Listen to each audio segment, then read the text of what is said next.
when you step back into the receptivity, you can also put in that light mental note of just naming to yourself silently what it is. And that labeling or noting or naming can help mindfulness be accurately attuned to the experience you're being mindful of. Welcome to the Be Here Now guest podcast. This series features a collection of teachings and conversations centered around mindfulness, spiritual growth, and living a life in balance. Each week, our diverse network of guest teachers and hosts offer up wisdom and practices from a different spiritual path and perspective. If you would like to support this podcast, please visit BeHereNowNetwork.com/donate.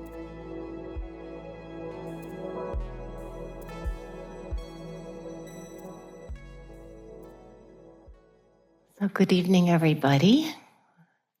I'm very happy to be here, sitting in this seat. Today was a very strange, kind of rough day for me, and knowing that I was going to be speaking with you tonight just really helped me stay in the practice a little more than I might have otherwise. So thank you for that. And I really loved that Ajahn Thupten last night could just give his entire talk without any notes. And, he can actually write his talk in his mind, and having studied in an oral tradition, and me having studied in, regular linear Western schools, I need my notes. But I wanted to begin with just saying a few things that it's really a generational difference. Like, I don't know, even maybe 25 or 20 years ago, to start a talk by talking about my present location would have been kind of odd. But things have changed. Times are changing all the time. And so I want to name that I am a white, Jewish, cisgender woman, and tell you just a little bit about my practice lineages, because I really appreciated the question this morning about that. And also people have asked me, why are you a hybrid? Like, why did you practice Zen and then practice Vipassana, insight meditation? And this question comes in the context of people wondering, like, can I jump around from tradition to tradition or practice to practice? And, is that being a dilettante? Or how can I go deep? Do I need to focus on one tradition? So I thought I would just address that a little bit through telling you how I learned. And while my first teacher was a Korean, had the title Zen Master.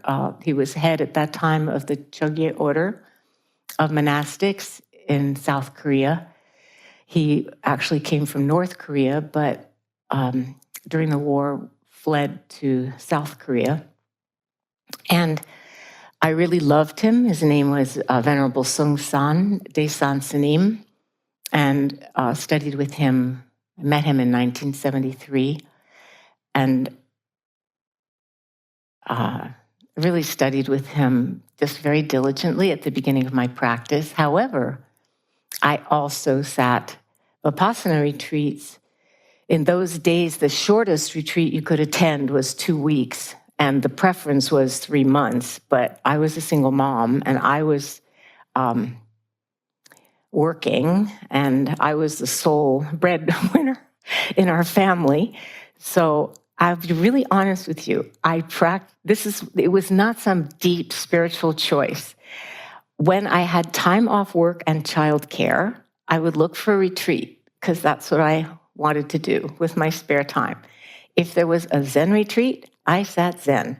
If it was an insight meditation, Vipassana retreat, I went to that. So it's not a very thought-through strategy spiritually, but it worked for me because I got to practice whenever I had the chance.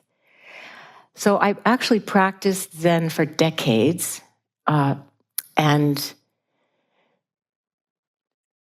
I practiced with Sansanim, with a Japanese Soto monk named Kobenchino Otagawa, and then met my heart teacher, Maureen Stewart Roshi, when she moved to Cambridge from New York. And I practiced with her exclusively for 11 years until she died. She died when she was 68. It was really sad.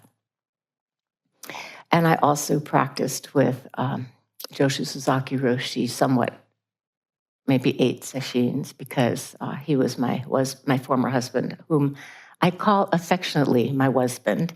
He was my husband's teacher after Sansanim.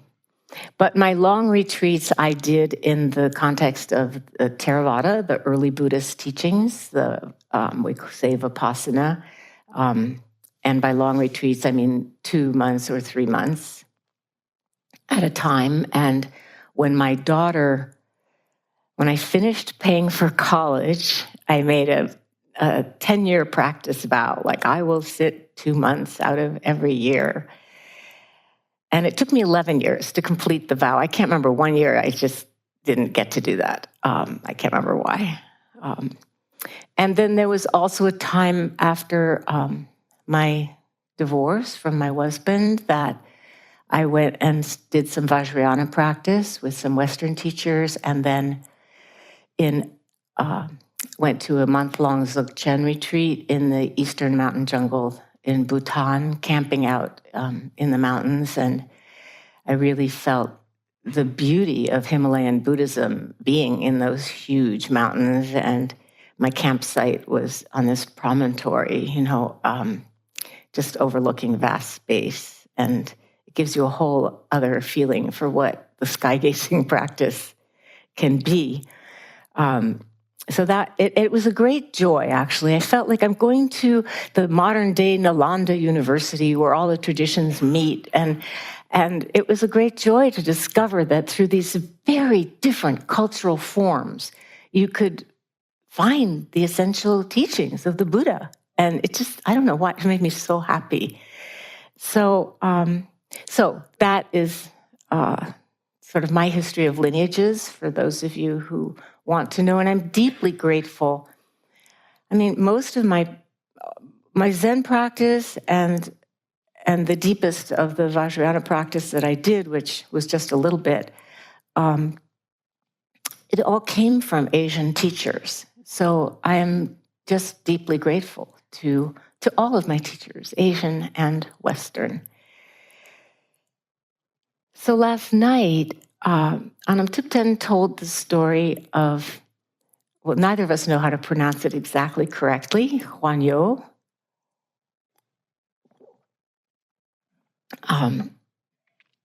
This great Korean Zen teacher who lived in the 700s, a long time ago.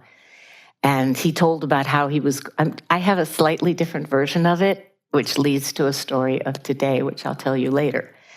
So, of course, he wanted to go to China to learn the real Chan Dharma. Chan is what Zen was called in China, and Buddhism was brought to China by a legendary person called Bodhidharma. And before Bodhidharma, in the 5th century, there were the teachings of Buddhism, but it was more philosophical in China. And then Bodhidharma brought the practice of zazen, of sitting meditation, and sat for 9 years in a cave. And if you see pictures of Bodhidharma calligraphies, he's always got these big, huge, staring eyes sort of bugging out of his head. And that's because he got really frustrated. I do not recommend this, by the way. He got really frustrated with falling asleep a lot in his cave. And so he ripped off his eyelids. Please don't do this. He ripped off his eyelids and he just threw them on the ground in disgust. And where he threw his eyelids magically sprouted tea bushes. And that's how monks got tea to keep them awake while they practice. I know, you really needed to know that for your practice. So he was traveling by foot, as people did in those days. And just as Ajahn Thupten was saying, he got really tired and he finally just couldn't go any further and he just laid down to sleep. And of course, yes, it happened to be in a cemetery. And in those days, I don't know if bodies were burned, but there were, leftover bones and things. But he was too tired and he didn't see that. So he just went to sleep and he woke up in the night really parched and thirsty. And you know how it is when you're kind of half asleep and maybe you're too cold to even pull your blanket up, but it's there. And anyway, he was in that kind of half asleep state. And he was so thirsty, and he kind of reached around and he found what seemed like a bowl of water, right? And he took a drink. It was so cool and he felt so refreshed and went back to sleep. And then, as Ajahn Thupten explained, in the morning, he saw the bowl was actually a piece of skull, and there were these bits of tissue in it and maggots in it. And when he saw that, he got so sick to his stomach, just at this wave of nausea, and he vomited. And when that happened, when he had that visceral reaction to what it was that he had been drinking, being, of course, already an accomplished practitioner and teacher, he reflected on what had happened. And he had, as Ajahn Thupten said, this complete awakening. He had a moment of great insight. And he realized it was his thinking. It was his thinking that determined, he said, it was his thinking that made the experience good or bad. It sounds like Hamlet, right? And he realized that when he didn't know what it was, it tasted delicious. And when he knew what it was repulsive. It just was gross and disgusting to him. And what he actually said in that moment was, thinking makes good and bad, life and death. Without thinking, there's no universe, no Buddha, no Dharma. What he means is without these concepts about them, there's just this oneness of experience. In other words, no separation between me over here and my experience over there, just being that close and intimate with it, and understanding that in and of itself, it's empty. And that means it isn't good or bad intrinsically. It's what we bring to the experience that makes it like that for us. And when he saw that, of course, he didn't have to then keep seeking. And so he went back home, became an even greater teacher, very great teacher. And I have not had the pleasure of visiting the places where he was and where he taught. So I was really happy to hear you tell about that last night. Thank you. And this is a quote from his teaching. It's called Cultivating the Determination to Practice. And that's part of what we're doing here together, right? Is cultivating the determination to practice and to keep going with the practice. So he said, however well you practice meditation, without moral discipline, you'll be like somebody who is shown the way to a treasure house, but never goes there.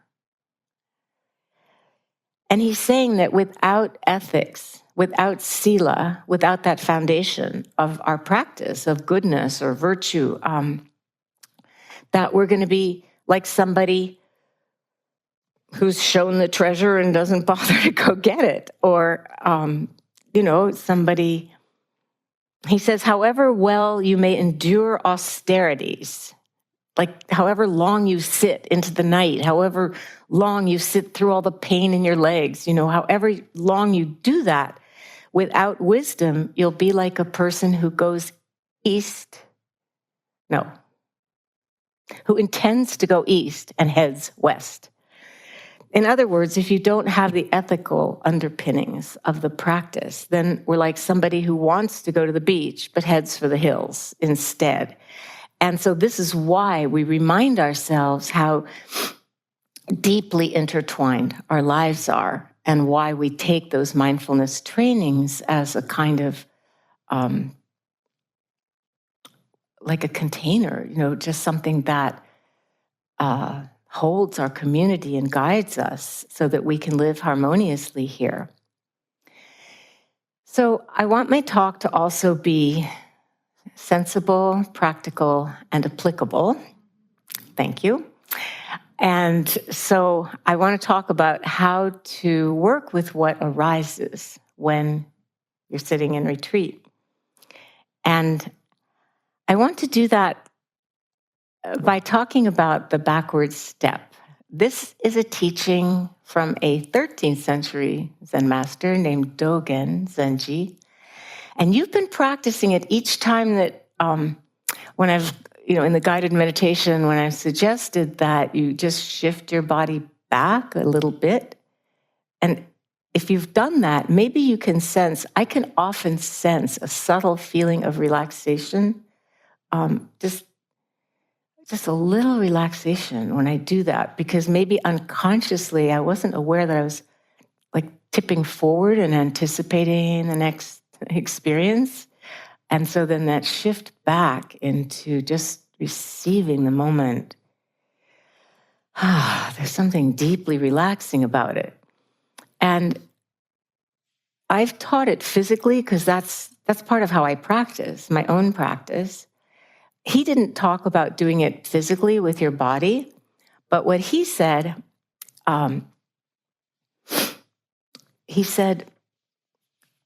you should cease from practice based on intellectual understanding. That's all the books by your nightstand, all the Dharma books that you read when maybe you could be meditating. I've certainly done that at night when I'm tired. Pursuing words and following after speech, learn the backward step that turns your light inward to illuminate yourself. And so what he's talking about there, and there's another phrase that he uses, he says, when the self advances toward all the myriad things, all the phenomena in the world, when we go toward things, or each other for that matter, we have this, the self means our agenda for what we want from experience, the agenda that we bring to whatever we do, whether it's just simply what we want to get out of it, or whether we have other agendas for what we want to get out of experience. He's saying when we go forward like that, it's delusion.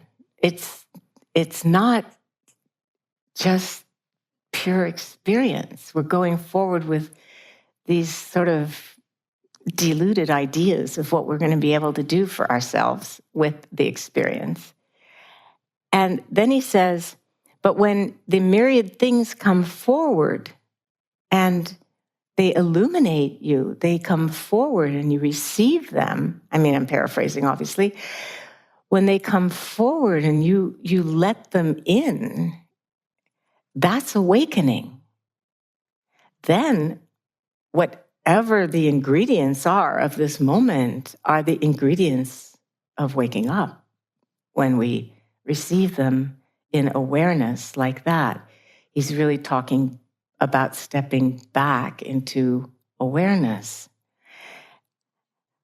And you've been doing this already. You actually have been doing this. One of the stories Jack tells about this that I like is from Ajahn Chah, a very quickly story about the monks were going on alms round. And I guess they passed some huge rock, like Spirit Rock here, if you've seen the big rock that actually is Spirit Rock, what the indigenous people called this land. So there was some huge boulder, and he said, do you see that boulder? And of course, everybody said yes. And then he said, do you think it's heavy? And they said, yes. And then he said, Well, not if you don't pick it up. So it's like that with a lot of our experience, right? What we think it's going to be hard, or we think it's going to be easy, but yeah, what if we don't even pick it up?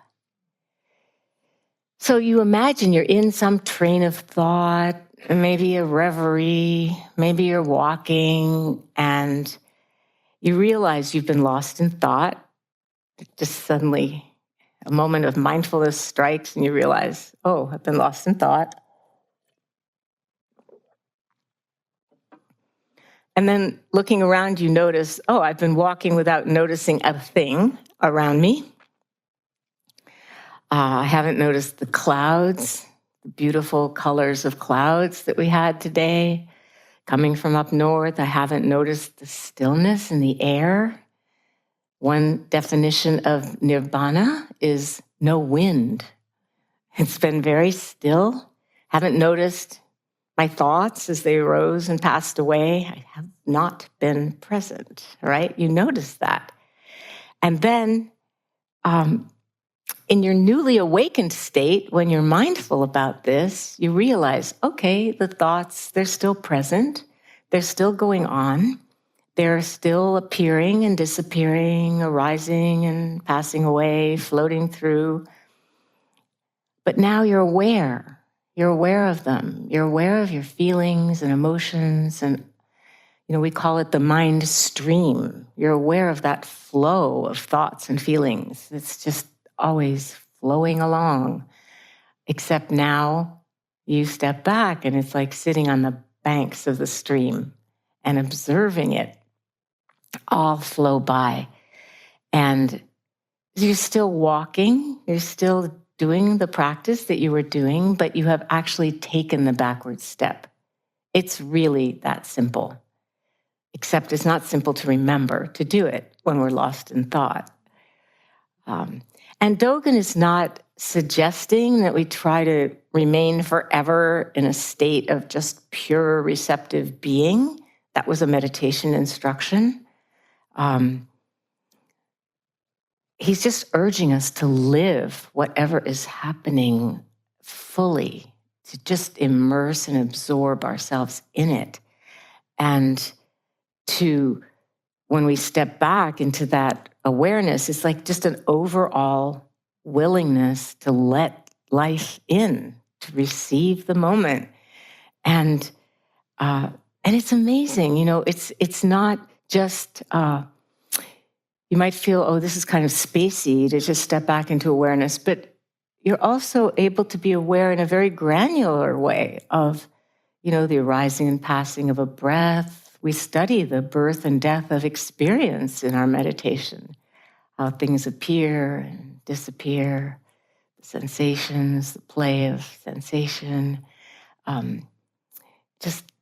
It can be very specific and particular, as well as holding that vast space of awareness where everything is taking place.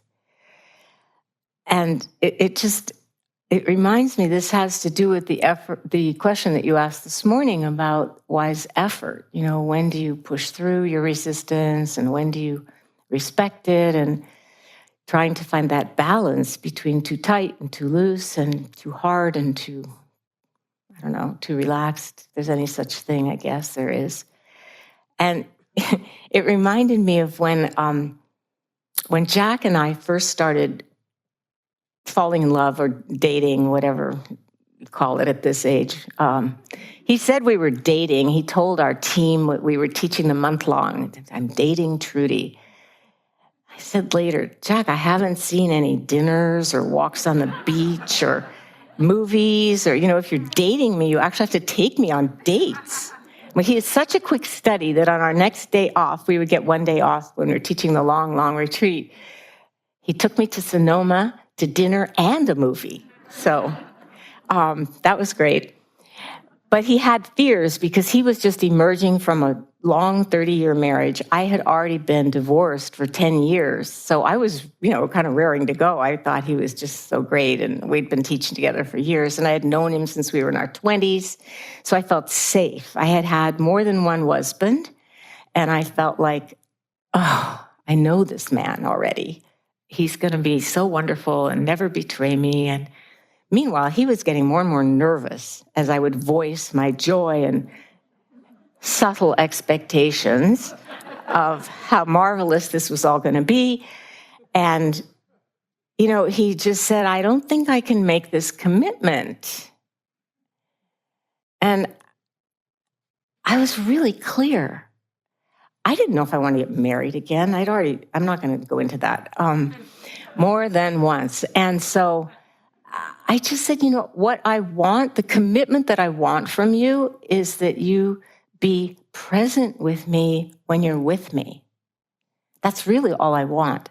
Because I knew, I had the confidence that when we're completely present with experience, what happens? It's usually when we're able to be completely present with experience, it's wonderful. It's magical. Zen Master Rinzai echoed Anam Tutten's teaching of last night about the sacredness of life and magic of awareness. And he said, there is nothing that is not sacred. There is nothing that is not profound. When we're fully present like that, you've seen it. You've even it's only 2 days into the retreat. If you haven't seen it yet, you will. You'll notice a lizard has emerged because there was a patch of sunlight today. And that lizard is just the most magnificent manifestation of the diversity of nature. It's just, you love that lizard, right? So anyway, it was definitely the right thing because here we are. We did get married and we're really happy about it. But to come back to the retreat, sensible, practical, applicable. What kinds of things are arising? They fall into usually 3 categories: pleasant things, unpleasant things, or neither. Take it or leave it kinds of things that we usually ignore. Although those moments of so-called neutral experience are usually, when we can notice them, pretty peaceful moments. They're actually little doorways into equanimity moments, little equanimity quickies. So yes, we have physical ease and discomfort, emotions and thoughts and worries and anxieties and doubting mind and wanting things to be different and judging mind. We can even be noticing and aware and judge ourselves for what we're noticing. It can just be an infinite regress of judgment and judgment. So we notice, we feel all that. These are the things that arise. And I really feel that a great way to work with them is through this backward step. And that because when you step back into the receptivity, you can also put in that light mental note of just naming to yourself silently what it is. And that labeling or noting or naming can help mindfulness be accurately attuned to the experience you're being mindful of. Doesn't really work if you're not attuned to it, but it can really help to use that. It can help do what Dan Siegel calls it, expanding your window of tolerance, so that you can be present with more and more different kinds of experience. And usually the experiences we think we need to learn to be more present with are the unpleasant ones because they're harder to bear. But honestly, the pleasant ones can just take us away because they're pleasant. We don't have the motivation to kind of try to stop being lost in them because they feel good. I'm trying to remember, Anam Thupten, maybe in your next talk, you told a wonderful story about that, which maybe it'll occur to me later, but see if I can remember it. I loved that story. I'm probably going to butcher the story, but I'm going to tell it a little bit, and then you can expand on it and tell the right way later. But it's about a great yogi. I don't know if it was Milarepa, who it was, but it was some great yogi who was in retreat. Maybe it was just a nameless great practitioner who was in retreat and given the instruction, to go do this solo retreat in a cave up in the Himalayas, and then would come back, I guess, maybe once a year to check in with the teacher. Remember, people didn't have Teslas and things. They had to walk, so you didn't get to see your teacher that often. And I wish I hadn't embarked on this. You know what? I'm going to stop, and maybe it'll come back to me later. But it's the one where he goes back and tells the teacher that, he was really noticing all these demons, and it was so great. And then he goes back and practices, and then this amazing vision of a beautiful bodhisattva appears and offers him some gift. And he goes back and tells the teacher, and then this beautiful bodhisattva came and offered me this gift. Oh, if it was U Pandita, the teacher would have said, and did you note it? But that was the point of the story. He got lost in it. Oh, I hope you'll make it right. Thank you. I'm trying to talk about ways to stabilize your mindfulness, and that sometimes it's easier actually to be mindful when it's painful or unpleasant than when it's very pleasant. And, one of the things that the Buddha did to help himself stabilize his mindfulness is he would see whatever temptation it was that arose. The form of these temptations and distractions was an entity called Mara, who we would think of as maybe the devil. And so he would say, I see you, Mara. I see you. I see you are trying to get me to stand up from my cushion before the sitting is over. I see you are trying. Anyway, you're allowed to stand up, by the way. But you're supposed to stand up behind your cushion and meditate, not leave the hall. You're supposed to keep going.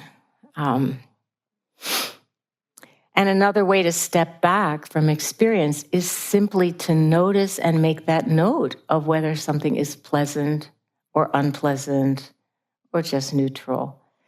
I have found that very helpful in retreat when, let's say I brought a really big chocolate bar with me into the retreat, and I would take a bite of it, and depending on what your substance is, for me it's chocolate, it's just like an ecstatic state. And of course, it's so pleasant. I would want another bite and then another and another. But if you make that note, when I would make that note, oh, pleasant, it just bought me enough time, enough space to be mindful of maybe I want to save the rest of the bar, not eat it all at once. I was the oldest, so I knew how to save my Halloween candy. When my brother and sister would just eat theirs all at once because they were littler, it was a great feeling of power. But noticing Vedana, which is that felt sense, that quality, the flavor of experience, whether it's a pleasant flavor or an unpleasant flavor, noticing it and noting it can actually really help. And because what happens is we reach for more of the pleasant, more of the metaphorical chocolate, and we want to avoid or get aggressive and push away whatever is unpleasant. That's just how we're wired. It happens automatically. It's not being a bad practitioner. It's just a way that we get caught. And so stepping back by making that light mental note is a way to have a little more, since we can't control the experiences that arise, you've noticed this by now, and we can't control whether they're going to be pleasant or unpleasant. But what we can do is notice them, be mindful of them, and step back into being simply present with them. So I want to take this a little deeper But before I do, I want to tell you my story of today. This is kind of like my Wonhyo story, except it didn't lead to amazing enlightenment.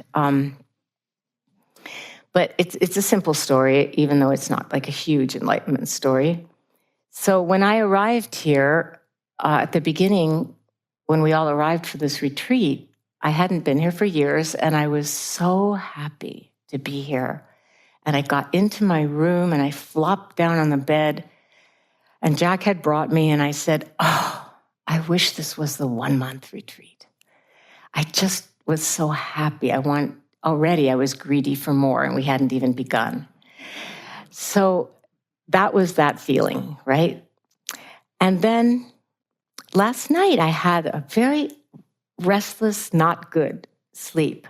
And just, I don't know why, I just could not really sleep well. And I felt itchy. I worried maybe I had got, the nighttime worries. Maybe I got in some poison oak and it's just starting now and it's going to be a horrible retreat because I'll be covered with poison oak.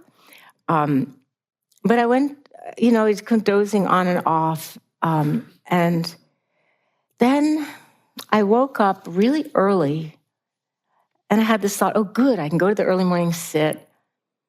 And then, you know how you just snuggle a little longer in your bed? And I was comfy and cozy in the bed, but something was off. And I stood up and I threw off the covers and I went to the bathroom and I came back and I looked at the bed. It was full of ants. Full of ants. I'm not talking a few little ants crawling in the bed. It was full of ants. I didn't throw up, but it was really creepy. And I'm not proud of what I did next, which was I very quickly started to, sweep them off the sheets. And then I realized two things. First of all, there are way more of them than me, way more than my arm can handle. And I also had crushed a few of them. And these are very teeny, they don't bite. They're teeny tiny ants who are quite innocent, just being ants. And I don't know why they came. I just want to tell you that never in all my time at Spirit Rock, and the manager said the same thing, has anybody ever woken up in a bed of ants. So this is not going to happen to you. I tried to tell myself I must be so sweet. Why did they come into my bed? I certainly was not eating in the bed. There were no crumbs in the bed, but there they were. And I suddenly thought, I don't want to be here. And I don't want to sleep here anymore. And I kind of want to go home, except that I've moved and I don't really have a home right now. But I could go back to Jack's. I thought, and then there was my Wonhyo moment of, wow, I really was happy. And now I'm not. I really loved snuggling in that bed, and now it looks terrifying to me. I couldn't come down to the sit because I was convinced they were all in my hair, and I had to take care of all the creepy crawlies. But I can tell you at a moment like that, when you're practicing and you've learned how to be mindful of your experience and the importance of being aware of what's going on, you notice the queasy, creepy, crawly. I mean, it's very vivid. That's one thing about retreat. It amplifies the experiences that you're having. Keep that in mind, by the way. They're amplified because we're not distracting ourselves at all. And of course, this is a metaphor too for things that might have looked good to you and then turned out to not be so good. Or a person who might have looked really good to you, and then you find out more about them, or they say something weird, or they pick their nose, or they just sort of like, I don't know anymore about you. Just that queasy feeling that comes. And when we're practicing, one of the benefits is that we can see the whole process unfold. We can just observe it. We can be the witness of it. And we can see how there's the pleasantness of snuggling in your covers. And then there's the sort of repulsiveness of snuggling in a bed of many, many, many insects. Ants are insects, right? Yes, they're insects. And so the unpleasantness of discovering the true nature of my covers repelled me. And some experiences, they do that. They repel us. And we can just see those movements toward and away from experience. And when we see those movements toward and away from experience, liking and disliking, and how it colors our awareness, it colors our thinking, we're transformed by being able to step back and do this. This is a transformation of consciousness. I'm going to talk more about that in my next talk, but we are magically, inevitably, and continuously transformed by this practice. I mean, we're told that we're transforming anyway all the time, that all the cells in our bodies replenish some crazy thing every 7 days or something, but that's not something I can feel and observe. But I can feel and observe. You can feel and observe yourself being transformed here. And all of the liking, the disliking, the pleasure, the pain, the happiness, the joy, the sorrow, all these movements of the mind and heart, how do they transform? And then where are the places where we can't really sustain our presence or mindfulness with the ups and downs of what's happening? You know, you can be mindful of this and mindful of that and mindful of the next thing, and then there's this thing, whether it doesn't have to be as dramatic as ants in your bed, but there's just something that catches us and we lose that ability to be aware of it and we're just lost in it. And then the identification begins. What is it about me? Why me? Blah, blah, blah, blah. And that fixation that overwhelms our capacity, well, that was that first reflex, right, of sweeping these tiny little innocent beings out of the bed until I realized I was just being aggressive with them. So the Buddha wrote a text where, well, he didn't write it, he spoke it. It was an oral tradition, and it was memorized by memorizing monks.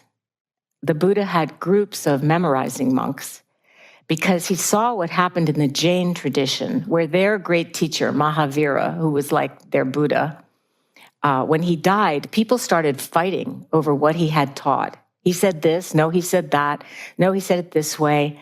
They got into all kinds of arguments and conflicts, and the Buddha thought, I don't want this to happen in my community after I'm gone. So he thought, I want people to have a record of my teachings.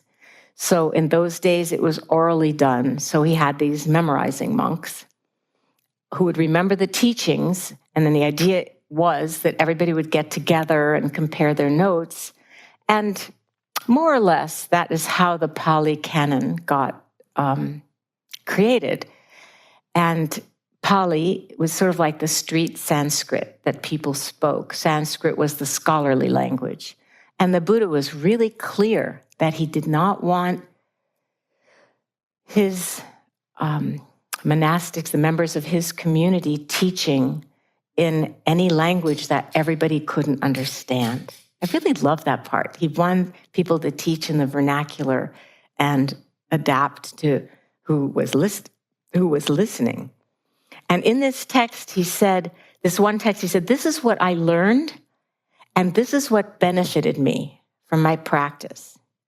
This is how I was transformed by it, and this is a place where I might still be caught. Isn't that a beautiful reflection? So humble. And we can look at this. How are we being transformed by the practice? And where are we caught or still feeling caught if you've been practicing for many years? And he said, these are the places that might still be asking to be freed. So these are the places in us instead of despairing, just looking at them as almost like beings, asking to be freed. And being freed means what? Stepping back, being able to let them appear and let them in without it becoming our whole identity. And that's where we go deeper into the practice. And I had said to James, I can't imagine speaking for a whole hour. He said, well, we speak for an hour here, and I've almost made it. I'm really happy about that because James is our fearless leader. And you know how you always want to please your leaders? You want their approval. So I expect it later, James, that I will have your approval. So just for a moment, I'm almost done, to take it deeper, that's where we notice the shift in identity. Like when I'm lost in my pain or my doubt or my revulsion at the poor little ants, I feel terrible, right? And I feel like I could go into a whole story about being a bad practitioner and, oh, you don't deserve to sit on the teacher's seat and rah, rah, rah, rah, rah. But with the backward step, I shift from, you shift from, we shift from, that kind of identifying with experience and making it a story about how good we are, how bad we are, et cetera, et cetera, et cetera, making it a story about ourselves. We shift from that into just that spacious awareness that is open and doesn't have to get caught in judgments and can just say, this is what it's like to be a human being who is experiencing revulsion. Now I am connected to every human on the planet who has ever had that queasy feeling of discovering something that you liked is not what it appeared to be, and of wishing it was different. So that's the expansion of Vedana, which is really about the freedom to know how we feel in any given moment. It's a freedom to know how we feel. And it's late spring here, time for spring cleaning, the mind and heart. We're like taking the brain carpets outside and kind of shaking them out, getting all the dust out, the dust of anxiety and nervousness and shakiness, all those unconfident feelings, and knowing how we feel and respecting our life and our life experiences. And so this is most of what I really want to share with you this evening. That meditation isn't just to get what we want. It's a container for learning about ourselves and about this life that we find ourselves in. And it's a container that can help us through these experiences of the retreat, the ups and downs of retreat, the ups and downs of our lives outside of retreat, and the fact that our lives will end. Just think 50 years from now, well, I don't know how old you are. Some of you may be young enough to still be here, but it's certainly not going to be the same group. It just amazes me sometimes that everybody who existed disappeared. It's amazing. Anyway, that's another reason to practice being present and to free our hearts as much as we can. And this is what noticing and mindfulness and seeing and awareness and infusing it with some love and compassion. I wasn't in the hall, but I did listen to Anam Thupten's beautiful heart practice today. It's what allows us to bring that tremendous compassion to ourselves, to each other. And then when we have the capacity to be with our own suffering with a more steady presence, what happens is that we actually can help other people with that steady presence. We can be with them through the ups and downs of their lives when we're called to do that. And so freeing our hearts, it's a blessing, not just for ourselves, but for our world. And I just want to offer a very deep bow to all of you for being engaged in doing this together and helping me, and we're helping each other here. So thank you so much for your attention and listening. And it was almost an hour. So usually we sit for a moment after the talk. We just take a moment to kind of resonate or absorb the teaching that we've heard. Let's actually sit for a few minutes.